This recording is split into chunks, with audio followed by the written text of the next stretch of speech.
खुशामदीद। सुबह सवेरे पाकिस्तान आप देख रहे हैं और हम आपको खेलों की दुनिया में लेके चलेंगे। बिल्कुल ऐसे ही है। और दौरा न्यूजीलैंड में कौमी क्रिकेट टीम ने क्राइस्टचर्च में आइसोलेशन का मुश्किल जो वक्त है उस गुजारने के बाद अब क्वींसटाउन में डेरे डाल लिए हैं। वहाँ पर कुछ प्रैक्टिस भी की गई है। बाबर आजम की ड्राइव भी मैंने देखी थी, वो शेयर की गई थी। मुझे तो खुशी ये है कि हमारी ये शाहीन जो है फाइनली दे आर फ्री कि वो प्रैक्टिस कर सकें और ट्रेनिंग कर सकें। खिलाड़ी मुख्तलिफ औकात में ट्रेनिंग जारी रखे हुए हैं और पाकिस्तान क्रिकेट टीम ने 18 दिसंबर को न्यूजीलैंड के खिलाफ T20 सीरीज़ खेलनी है, जबकि पाकिस्तान शाहीन्स ने न्यूजीलैंड के खिलाफ वाहिद 4 रोज़ा मैच भी खेलना है। और पाकिस्तान शाहीन्स में टेस्ट स्क्वाड के खिलाड़ियों को भी शामिल किया गया है और पाकिस्तान शाहीन्स क्रिकेट टीम 14 दिसंबर को वोंगराय रवाना होगी, जहां वाहिद 4 रोज़ा मैच है वो खेला जाएगा। और खेल के मैदान में अच्छी खबर एक और भी है कि पाकिस्तान में इंटरनेशनल क्रिकेट के दरवाजे अब खुलने लगे। हाँ, जिम्बाब्वे टीम के कामयाब दौरे पाकिस्तान के बाद जनूबी अफ्रीका ने 14 साल बाद पाकिस्तान आने की तस्दीक कर दी है, which is a good news. बहुत अच्छी न्यूज़ है। पीसीबी ने ऐलान किया है कि जनूबी अफ्रीका की क्रिकेट टीम आइंदा साल पाकिस्तान का दौरा करेगी। सीरीज में 2 टेस्ट मैचेस होंगे, 3 T20 मैचेस खेले जाएंगे। 26 से 30 जनवरी तक पहला टेस्ट कराची में होगा, फिर आगे इसी तरीके से जो दौरा है ये कंटिन्यू रहेगा। बहुत अच्छी खबर है। फरा, मैंने आपको पहले ही बताया था कि जनूबी अफ्रीका जब लास्ट टाइम पाकिस्तान आई थी, मैं मैच लाहौर में देखने के लिए गया था। लेकिन अब आप घर में बैठ के देखेंगे, इसलिए कि वो जो एक बायो सिक्योर बबल का कॉन्सेप्ट है और कोविड की सूरत हाल है, लेकिन कम से कम हमें घर में बैठे ऐसी एक्टिविटीज़ ज़रूर देखने को मिलेंगी कि जिससे हमारा दिल लगा रहे। हमें ये ना लगे कि क्या करें, हम बेजार हो गए हैं, हम तो बिल्कुल कुछ है ही नहीं करने के लिए। साउथ अफ्रीका की टीम पाकिस्तान आ जाए, बेशक कमेंटेटर भी मौजूद ना हो, मैं तब भी बहुत ज़्यादा खुश हूँगा। बिल्कुल म्यूट में भी मैच चल रहा होगा ना पाकिस्तान की, बहुत बड़ी मैं तब देख लूँगा। ओके जी, स्पोर्ट्स तजज़ियाकार आते हैं सलीम खालिक साहब। बहुत शुक्रिया सलीम खालिक साहब वक्त देने के लिए। फरमाइएगा कि कौमी टीम के खिलाड़ियों ने कोरोना की वजह से आइसोलेशन में कुछ वक्त गुजारा है, प्रैक्टिस का ज़्यादा वक्त भी उन्हें नहीं मिला, कारकर्दगी मुतासर होने के खदशात का इजहार किया जा रहा है। किस दर्जे आपको इसमें सदाकत दिखाई देती है? देखिए, वक्त तो वाकई बहुत मुश्किल गुजारा। 14 दिन तक एक कमरे में रहना आसान नहीं है, जहाँ पे वो भी क्रिकेटर जो है 5 स्टार माहौल में रहने के आदी होते हैं। लेकिन यहाँ पर तो ऐसा था कि उनकी बेडशीट तक चेंज नहीं हुई, ना वॉशरूम की सफाई होती थी और एक बॉक्स में खाना मिलता था। बिल्कुल जेल जैसा माहौल था। तो ज़हनी और जिस्मानी तौर पे उन पर फर्क पड़ा था, जो कोच मिसबाह हक ने भी इस चीज़ का एतराफ़ किया। लेकिन अच्छी बात यह है कि वो मुश्किल वक्त गुजर गया है और कौमी क्रिकेटर्स अब जो है क्वींसटाउन में मौजूद है और क्वींसटाउन बहुत खूबसूरत जगह है। वहाँ पर उनकी ट्रेनिंग भी शुरू हो चुकी है और एक अच्छे माहौल में जो तस्वीरें वहाँ से आ रही हैं उससे पता चल रहा है कि खिलाड़ी सैर व तफरी भी कर रहे हैं, आउटिंग पे भी जा रहे हैं, प्रैक्टिस भी कर रहे हैं। तो होपफुली कि वो जो 14 दिन उन्होंने मुश्किल के गुजारे हैं उसका असर ज़ाहिर हो जाएगा और टीम की परफॉर्मेंस जो है मुतासर नहीं होगी। लेकिन साथ में एक अच्छा तो है, क्योंकि आप इतनी दूर जाएं मुल्क से और वहाँ पर 2 हफ्ते आपके ऐसे ही गुजर जाएं जब आप बैट बॉल को हाथ में लगाएं और ज़हनी तौर पे भी परेशान रहें, तो उसका असर कुछ ना कुछ कारकर्दगी में तो सामने आता ही है। लेकिन अब उम्मीद यही की जा सकती है कि ऐसा हो ना और पाकिस्तान टीम अच्छा परफॉर्म करे। बिल्कुल ठीक है। सलीम खालिक साहब, ये फरमा दीजिएगा कि पिचेस जो हैं बाउंसी हैं, फास्ट हैं, पाकिस्तान को आदत नहीं है। पाकिस्तानी प्लेयर्स पुल शॉट जब खेलते हैं तो वो हम देखते हैं कि वो किस तरह से कैच हवा में ही चला जाता है। नए खिलाड़ी मौजूद हैं, हैदर जैसा बैट्समैन मौजूद है। क्या उम्मीदें लगानी चाहिए बाबर आजम के अलावा हमें दीगर जो बैट्समैन हैं उनसे? न्यूजीलैंड बहुत स्कोर मार चुकी है वेस्ट इंडीज़ को। जी, मगर हमें ये भी चीज़ देखनी चाहिए कि वेस्ट इंडीज़ का बॉलिंग अटैक और पाकिस्तान का बॉलिंग अटैक, उसमें ज़मीन आसमान का फ़र्क है। पाकिस्तान के पास कई वर्ल्ड क्लास बॉलर्स मौजूद हैं जो कैसी भी कंडीशन हो वहाँ अच्छा परफॉर्म कर लेते हैं और जैसे आपने खुद कहा कि न्यूजीलैंड की जो पिचेस हैं वो फास्ट बॉलर्स के लिए साजगार है, तो हमें इसका एडवांटेज भी होगा। दूसरी बात जो बैटिंग की वो डेफिनेटली ये तो होता है कि हमारे जो बैट्समैन है ज़रा सी भी मुश्किल पिचेज हो तो वहाँ पर परेशान हो जाते हैं और न्यूजीलैंड में एक खदशा लगा रहता है। और अपने मुल्क में न्यूजीलैंड की टीम बहुत सख्त तारीफ होती है, लेकिन इम्कान यही है, हमें उम्मीद यही रखनी चाहिए कि हमारी टीम की परफॉर्मेंस अच्छी होगी। और न्यूजीलैंड में तो बड़े इंटरेस्टिंग वाकयात भी पेश आते रहते हैं। आपको याद होगा कि जब 2015 में वर्ल्ड कप से पहले पाकिस्तान टीम गई थी तो एक क्रिकेटर को भूत नजर आ गए थे। हाँ जी, जो अभी भी स्क्वाड ओह अच्छा, that's a news for me.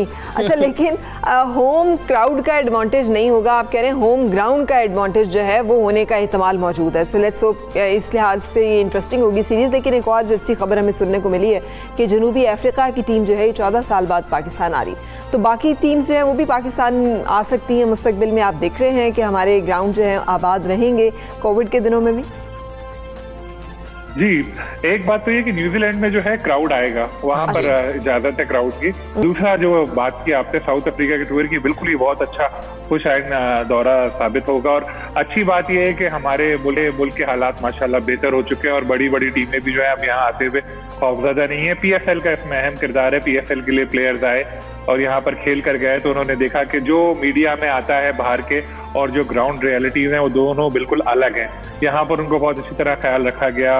इससे पहले वर्ल्ड 11 की टीम जब पाकिस्तान आई थी उसमें साउथ अफ्रीका के कई प्लेयर्स शामिल थे, वो भी यहाँ देख कर गए थे, तो उनको एक इत्मीनान था। उनका वक्त भी आया तो वो आने को तैयार हैं। और जैसा आपने अभी कुछ देर पहले बताया था कि क्राउड तो होगा नहीं, लेकिन फिर भी एक अच्छी क्रिकेट होगी, एक अच्छी सीरीज होगी। इंग्लैंड की टीम का भी जो टूर है वो अनाउंस कर चुका है पीसीबी नेक्स्ट ईयर। आगे इंशाल्लाह ऑस्ट्रेलिया भी आएगी, न्यूजीलैंड भी आएगी फ्यूचर में। तो फिर एक वक्त ऐसा आएगा 1-2 साल बाद जब हमें लगेगा कि क्रिकेट जो है वो इम्पोर्टेंट है। अभी तो ये होता है ना, पाकिस्तान की सिक्योरिटी देखेंगे, ये करेंगे, बाद में फिर ये पहले की तरह नॉर्मल चीजें होती जाएंगी और तब तक ये कोविड भी खत्म हो जाएगा, क्राउड भी आने लगेगा। फिर एक वक्त ऐसा भी आएगा जब पाकिस्तान में वर्ल्ड कप और दूसरे बड़े इवेंट भी हुआ करेंगे। इंशाल्लाह। आपकी बातों से मेरे जहन में ख्याल आया, क्या ही अच्छा हुआ अगर हम शादियां कर सकते हैं ये देख के कि आप अपना कोविड का टेस्ट ले आएँ और अटेंड करें, तो हम क्राउड को क्यों नहीं बुला सकते कि वो जहाँ टिकट खरीदेंगे वो एक कोविड का टेस्ट भी करा लें और आके ग्राउंड में बैठें और आराम से मैच देखें। सो आई थिंक इस पर भी हमें सोचना नहीं चाहिए। शादी तो दूर की बात है, आप जलसे करा लेते हैं। जलसे में कितने लोग होते हैं, क्या सोशल डिस्टेंसिंग होती है उधर, क्या होता है आपने देखा होंगे कितने सारे हुए। लेकिन देखिए जहां हम लोगों का कंट्रोल चल सकता है वहां पे तो चलाना चाहिए। जाहिर है कि जलसे जुलूस तो कोई कंट्रोल नहीं है किसी का भी, वो रोक नहीं सकते। लेकिन क्रिकेट ऐसी चीज पे टिकट लगती है लोगों को आने में, तो उसको रोक सकते हैं आप अगर इशू ना करें लोग। दूसरा बोर्ड भी इन्वॉल्व होता है तो वो चीजें भी हमें देखनी होंगी। सलीम खालिक साहब ये बता दीजिएगा, लीग खेल रहे हैं मोहम्मद आमिर, शुएब मलिक भी वहाँ पर मौजूद हैं, आजम भी वहाँ पर मौजूद हैं, क्या आपको लगता है कि हमने गलती कर दी, हमें आमिर को भेजना चाहिए था न्यूजीलैंड में? देखें वो लीग का जो आप देख रहे हैं स्टैंडर्ड है लंका प्रीमियर लीग का, वो सबके सामने है, तो उसकी परफॉर्मेंस पे हमें जज नहीं करना चाहिए। और अब हमें आमिर के अलावा भी बहुत अच्छे नए फास्ट बॉलर्स मिल चुके हैं, तो आगे बढ़े, आगे देखें। आमिर जब से वापस आए हैं तो उसके बाद उन्होंने हमें कितने मैच जितवाए, गिनती के 1-2 मैच अगर कोई मिल जाए वर्ल्ड कप में इधर उधर तो नजर आएगा। तो अगर अब सेलेक्टर्स ये फैसला कर रहे हैं कि यंगस्टर्स पे इन्वेस्ट करना है तो उनको करने देना चाहिए, क्योंकि आमिर ने जो टेस्ट क्रिकेट छोड़ी थी कि उन्होंने कहा कि जी मेरे जिस्म पे बड़ा बोझ पड़ रहा है, मैं बर्दाश्त नहीं कर सकता, फिर अपनी मर्जी से खेलूंगे, तो ये कोई तरीका थोड़ी है। लीग खेलते हुए क्या जिस्म पे बोझ नहीं पड़ता? उधर पैसे आ रहे होते तो सब अच्छा है, और वहाँ जहाँ मुल्क के लिए खेलना होता है, जहाँ कम पैसे मिल रहे होते वहां पर ये कि जी मेरी कमर पे बोझ पड़ रहा है, ये पड़ रहा है। तो मेरा ख्याल है बिल्कुल ठीक किया आमिर को, उनको वही बोलेंगे लीग वगैरह खेलो, जब जरूरत पड़े तो बुला ले। वैसे अच्छा ठीक है, तो ये भी बता दीजिएगा कि अब जब जनूबी अफ्रीका की टीम आ रही है, मजबूत टीम समझी जाती है बैटिंग और बॉलिंग दोनों लिहाज से, तो यहाँ पर भी नए प्लेयर्स को चांस देना चाहिए, क्योंकि हमने जिम्बाब्वे के साथ भी मतलब डरते ही दिया था, कहाँ पूरा दिया था। तो यहाँ पर आपके ख्याल में हम देंगे या देना चाहिए, नए प्लेयर्स को खिलाना चाहिए, मजबूत टीम को उतारना चाहिए? थोड़ा सा नए चीफ सेलेक्टर का भी बता दीजिएगा।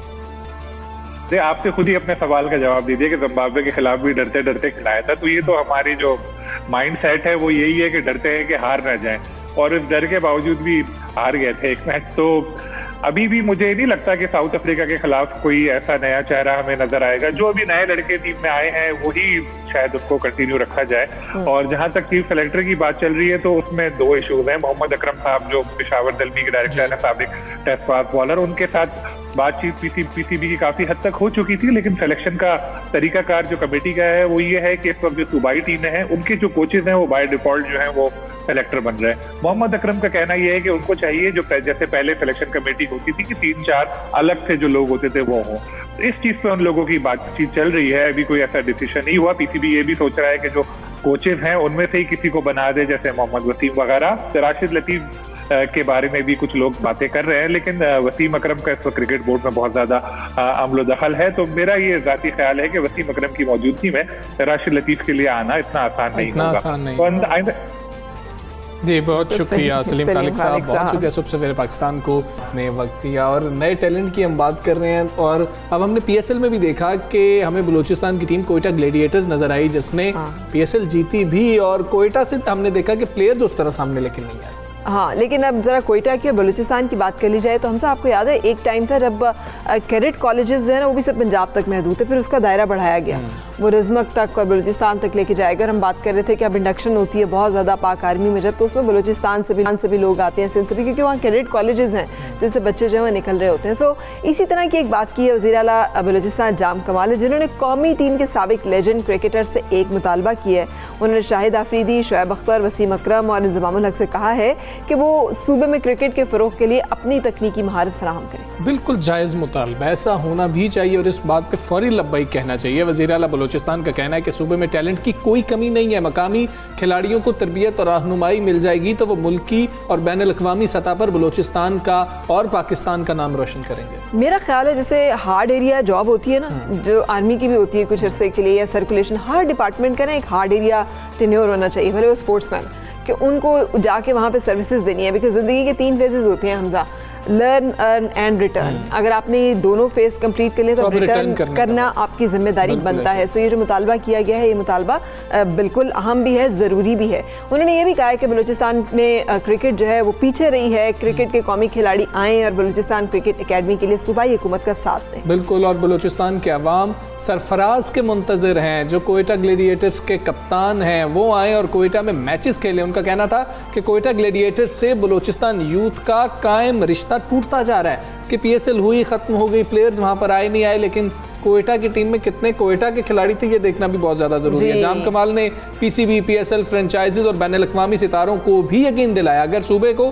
पीएसएल मैचेस की मेज़बानी का मौका फराहम किया गया तो बलूचिस्तान हुकूमत आलमी मयार की सहूलतें फराहम करेगी। ये जो इंटरेस्ट है ना, ये बहुत अच्छी बात है। ये सबसे कमाल लग रहा है हमें, ये हमें सबसे इंटरेस्टिंग बात ये लगी है कि सूबाई जो वजीर हैं जब वो बात करते हैं, वजीर आला जब बात करते हैं कि स्पोर्ट्स के वाले से अंदाजा होता है कि सरपरस्ती है, विल है हुकूमत की, कोई ना कोई उनका इंटरेस्ट है वहाँ पे। तो इस हवाले से सेक्रेटरी स्पोर्ट्स बलूचिस्तान इमरान गिचकी से बात करेंगे।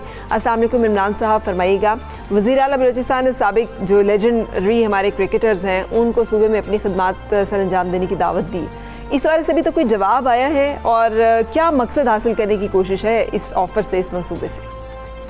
पाकिस्तान को बने हुए 70 साल से ज्यादा हो गए और बलूचिस्तान स्पोर्ट्स के हवाले से अनफॉर्चुनेटली वो मुकाम पैदा नहीं कर सका है जो शायद हम करना चाहिए था हमें।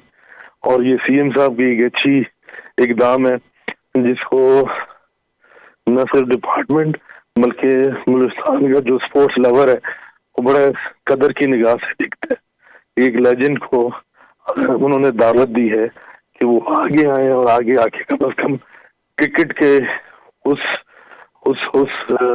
खेल को बलूचिस्तान में प्रमोट करें जिसका बड़ा पोटेंशियल है। एक टाइम था बलूचिस्तान में क्रिकेट बहुत रेयर स्पोर्ट हुआ करती थी, बहुत कम इलाकों में खेली जाती थी, लेकिन अल्हम्दुलिल्लाह आज बलूचिस्तान में बहुत अच्छा पोटेंशियल मौजूद है। वाहिद बंगुलजई जैसे, बिस्मिल्लाह खान काकड़ जैसे लड़के मौजूद हैं, लेकिन अनफॉर्चुनेटली उनको वो प्लेइंग फील्ड नहीं मिल सकती है जो पाकिस्तान के दूसरे नौजवानों को मिलती है। तो मेरे ख्याल से ये एक ऐसा इक़दाम है और इंशाल्लाह इसको बड़ी पजीराई मिलेगी और हम उम्मीद करते हैं। जी ठीक है इमरान साहब, सूबा बलूचिस्तान टैलेंट की दौलत से तो माला माल है, क्या वजह है कि बलूचिस्तान से कोई क्रिकेटर कभी भी पाकिस्तान की कौमी क्रिकेट टीम में नुमाया मकाम हासिल नहीं कर सका? देखिए जी, ये लॉन्ग स्ट्रगल है क्रिकेट। मैंने आपको जैसे पहले कहा कि बलूचिस्तान में एक टाइम था कि लोग क्रिकेट का नाम भी पसंद नहीं करते थे, लेकिन ये वही सरजमीन है जिसमें लेजेंड्स ने पैदा हुए हैं, उन्होंने नाम कमाया। लेकिन अनफॉर्चुनेटली क्योंकि हमारे नौजवानों को वो मौके नहीं मिले जो बाकी सूबों के नौजवानों को मिलते रहे। जैसे आपके सामने फर्स्ट क्लास क्रिकेट जितनी भी है वो बाकी सूबों में ज्यादा फ्लरिश करती रही, लेकिन बलूचिस्तान को हमेशा इग्नोर किया गया। फॉर एग्जाम्पल पीएसएल हो रहा है, आप देखें क्वेटा प्रीमियर लीग के नाम से टीम मौजूद है, क्वेटा के कितने लड़के खेलते हैं उसमें जाके। और यही बात है कि अपॉर्चुनिटीज मौके नौजवानों को नहीं मिलते। पूरे बलूचिस्तान में एक क्रिकेट ग्राउंड है भुक्टी स्टेडियम, जो 40 साल से पीसीबी ने उस पे जो है ना वो बैठे हुए कब्जा करके, ना वो वहां पे क्रिकेट फ्लोरिश कर रही है, ना वहां पे जो है ना वो अपॉर्चुनिटीज मिल रही है बच्चों को। तो आप बच्चे कहाँ से खेलेंगे, कहाँ से सीखेंगे? ये मौजूदा हुकूमत का विजन है, हर डिस्ट्रिक्ट में एक स्पोर्ट्स कॉम्प्लेक्स बनने जा रहा है, जिसकी वजह से जिसमें हर किस्म की क्रिकेट, फुटबॉल के वेन्यूज डेवलप हो रहे हैं। और मेरे ख्याल से ये जो इस तरह के लेजेंड्स को बुलाना, इनको बिल्कुल ठीक है। इमरान गिचकी साहब, बहुत शुक्रिया आपका। सुबह सवेरे पाकिस्तान से कर रहे थे, यह अहम मामला है और लेजेंड क्रिकेटर्स और दीगर जो भी साबिक क्रिकेटर्स हैं उनकी जिम्मेदारी है कि वहाँ पर जाएं, वहाँ पे जो टैलेंट है उनको ट्रेन करें। कोई पहले दिन तो बाबर आजम नहीं बन सकता। बिल्कुल, उनको अपनी ज़िंदगी का सफ़र भी सामने रखना चाहिए। हमारे जितने लेजेंडरी प्लेयर्स हैं वो सब इसी तरह दूर दराज इलाकों में से बाहर गए और छोटे छोटे इलाकों से, छोटे छोटे शहरों से, उन्होंने गांव देहातों से किस तरह से निकल के आए। तो वही ना दिए से दिया जलना चाहिए। अगर खुद आप यहाँ तक पहुँच सके हैं तो this is time to return. और सिर्फ सोशल मीडिया पर तकरीरें कर लेने से या हीरो बनने के बजाय ज़रूरी है कि एक्चुअली कॉन्ट्रीब्यूट करें और वहाँ जाके काम करें। अच्छा जी, कुछ बात करेंगे हम अपने हमसाया मुल्क की, जहाँ पर दिल्ली की सड़कों पर भारतीय किसानों का एहतजाज 15वें रोज़ भी जारी रहा है। और किसानों ने मुज़ाकरात कामयाब ना होने की सूरत में सड़कों पर टेंट लगाकर लंबे मुजाहिरे के लिए कमर भी कस ली है। दुनिया भर में बसने वाले सिख भी भारतीय किसानों की हिमायत में सड़कों पर निकल आए। ये बहुत अच्छी बात है, इसलिए कि हमारे यहाँ ये जो इत्तेहाद और इत्तेफाक कहते हैं ना, इत्तेफाक में बरकत है।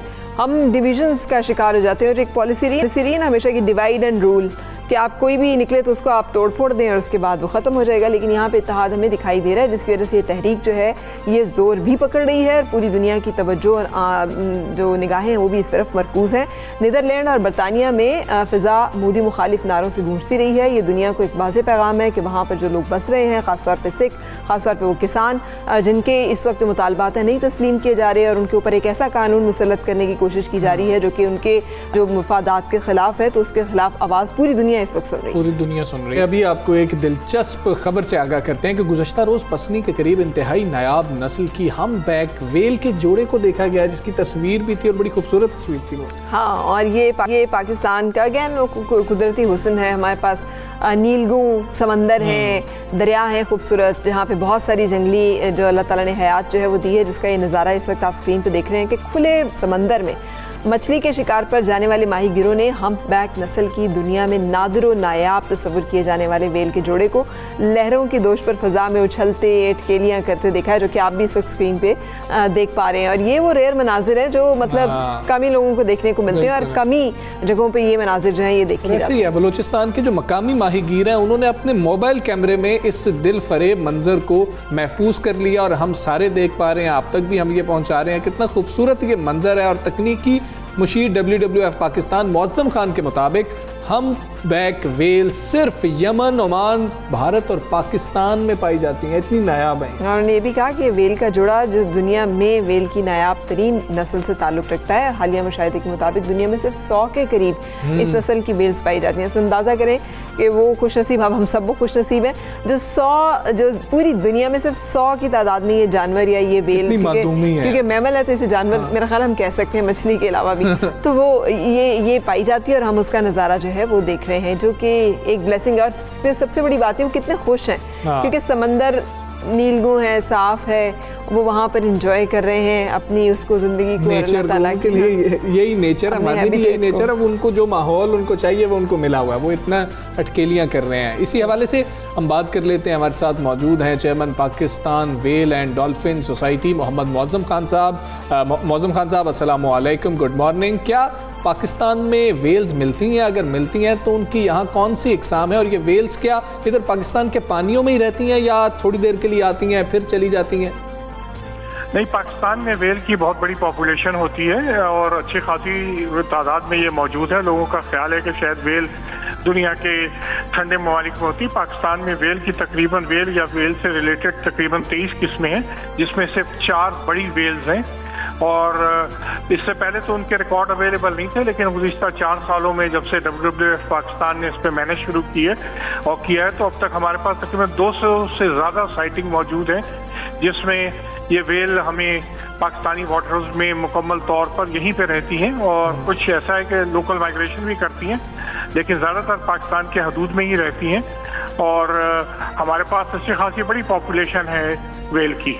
ठीक है, ये जो नज़ारा आप कह रहे हैं 200 से ज़्यादा साइटिंग है, तो ये उन्हीं में से एक मामूल का नज़ारा है? कोई ख़ास औकात या दिन होते हैं जब ये इतना खेलती कूदती मौज मस्ती करती दिखाई देती हैं, या ये इत्तफाकिया जो हैं इस टाइम पे मशगूल हैं इस तरह से, और ये इसी तरह से इनका लाइफस्टाइल होता है, ये इतनी उछलती कूदती रहती हैं और खुशबाश रहती हैं?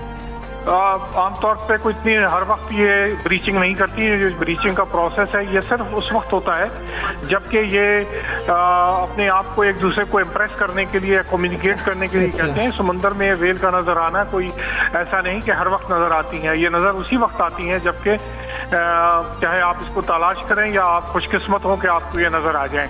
बिल्कुल ठीक है। मौजूम साहब, पाकिस्तान में वेल को क्या खतरात दरपेश है और उनके तहफ़्फ़ुज़ के लिए क्या काम हो रहा है, क्या किया जाना चाहिए? पाकिस्तान में वेल को सबसे ज़्यादा जो खतरे हैं वो माहीगिरी और पोल्यूशन का है। माहीगिरी की एक्सटेंशन की वजह से बहुत सारे जाल ऐसे हैं जिसमें ये वेल फंस के मर सकती हैं और मरती रही हैं, और लेकिन इसके लिए पहले कानून मौजूद नहीं था। लेकिन 2016 में सिंध और बलूचिस्तान की हुकूमत ने इस पर मुकम्मल कानून बना दिया है।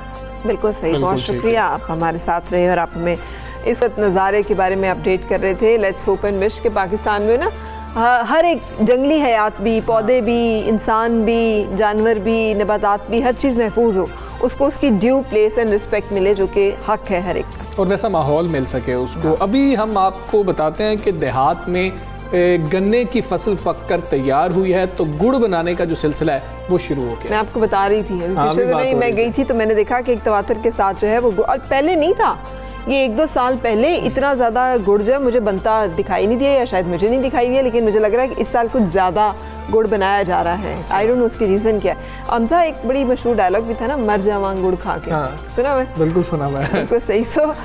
ये गन्ने से गुड़ बनाने का जो मेहनत तलब काम है, इस पर आरिफ वाला से सफदर सुखेरा रिपोर्ट कर रहे हैं, देखते हैं।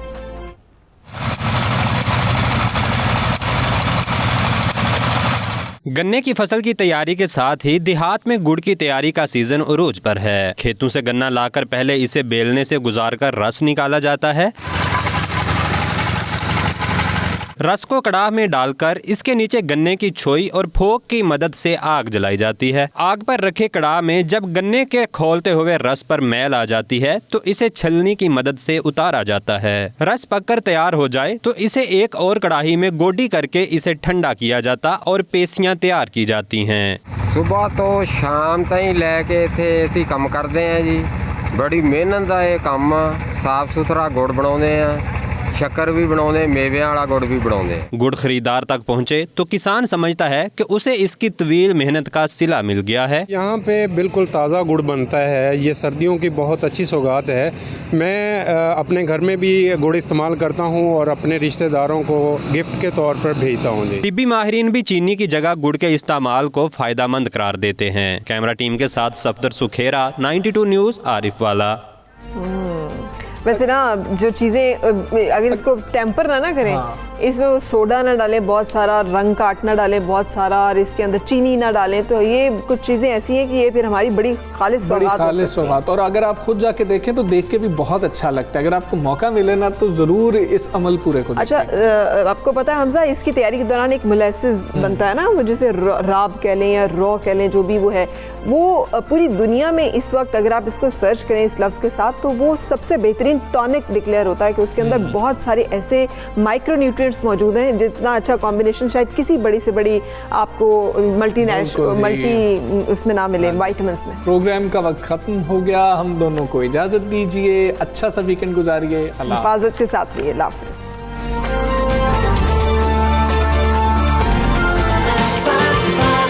सुबह सवेरे